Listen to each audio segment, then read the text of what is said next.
বাইশারী ইউনিয়নের প্রবল বর্ষণ ও পাহাড়ি দলের 4 শতাধিক পরিবার পানিবন্দী। জামায়াত ইসলামী বাইশারী ইউনিয়ন শাখার সহায়তা।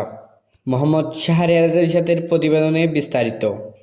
বান্দরবানের নাইক্ষ্যংছড়ি উপজেলা বাইশারী ইউনিয়নের সম্প্রতি প্রবল বর্ষণ ও পাহাড়ি দলের কারণে 8টি গ্রামের 4 শতাধিক পরিবার পানিবন্দী হয়ে পড়েছে।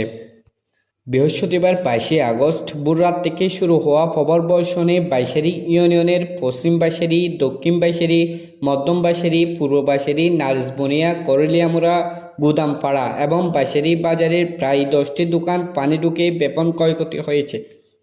এ বিষয়ে নাইক্ষ্যংছড়ি উপজেলা নির্বাহী কর্মকর্তা মোহাম্মদ জাকারিয়া জানান, ক্ষতিগ্রস্ত ও পানিবন্দী মানুষের জন্য প্রাথমিকভাবে 2 টন চাল বরাদ্দ দেওয়া হয়েছে। এলাকাবাসীকে নিরাপদ আশ্রয়ে যাওয়ার জন্য বলা হয়েছে। ক্ষতিগ্রস্ত এলাকায় পরিদর্শনের পর আরও বরাদ্দ দেওয়া হবে।